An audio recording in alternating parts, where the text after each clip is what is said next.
দর্শক আসসালামু আলাইকুম। আপনারা ইতিমধ্যে দেখেছেন যে গতকালকে ডক্টর মোহাম্মদ ইউনূস বিএনপি, জামাত, এনসিপির সাথে সাক্ষাৎ করেছেন এবং সেখানে কিন্তু বেশ কিছু গুরুত্বপূর্ণ তথ্য উঠে এসেছে।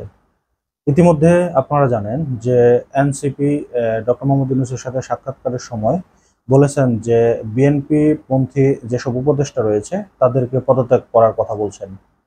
এবং বিএনপিও কিন্তু বলেছে যে এনসিপির যে উপদেষ্টা রয়েছে, যেমন এই আসিফ মাহফুজ, এদেরকে পদত্যাগ করার কথা বলেছেন। এছাড়াও ইশরাক আহমেদ কিন্তু প্রতিনিয়ত তাদের বিশেষ করে আসিফ মোহাম্মদ সজীব ভুঁইয়ার পদত্যাগের ব্যাপারে কথা বলছেন।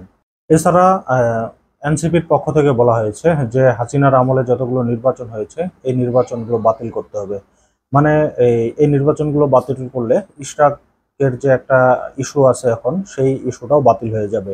তো সবকিছু উপেক্ষা করে রাজনৈতিক দলগুলোর মধ্যে বেশ বিভেদ তৈরি হয়েছে। তবে এই ক্ষেত্রে জামাত খুব গুরুত্বপূর্ণ ভূমিকা পালন করেছে এবং এই রাজনীতিতে গুরুত্বপূর্ণ কিছু কথাবার্তা বলেছেন, যেটা সরকারের সাথেও একটা সামঞ্জস্যপূর্ণ রয়েছে, এনসিপির সাথেও সামঞ্জস্যপূর্ণ রয়েছে এবং বিএনপির সাথেও সামঞ্জস্যপূর্ণ রয়েছে। মোট কথায় ডক্টর শফিকুর রহমান, জামাত ইসলামের নেতা, তিনি এখানে একটা মুরব্বিয়ানা পরিচয় দিয়েছেন।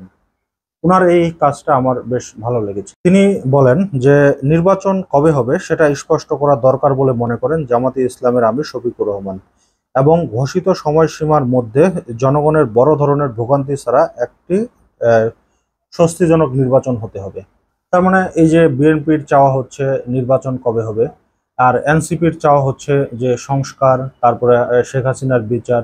তিনি কিন্তু ডক্টর মোহাম্মদ ইউনূসের সাথে যখন কথা বলেন, তিনি কিন্তু এটাও বলেছেন যে সংস্কারের মধ্য দিয়েই নির্বাচনের সবকিছু, রোডম্যাপ, নির্বাচনের সময় সংস্কারের মধ্যেই এটা করতে বলছেন।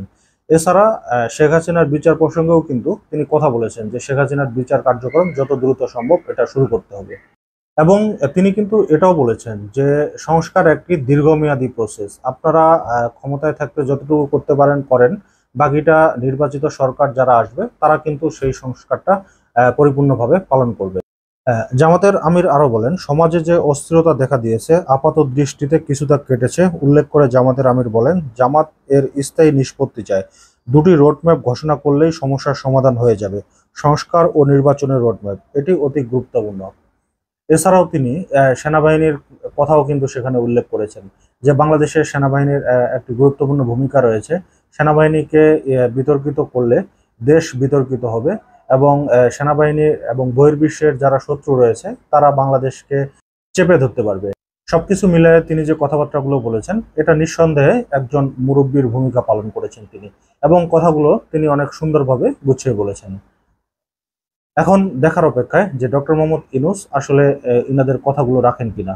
তো দর্শক, আজকের মতো এই পর্যন্তই। আল্লাহ হাফেজ।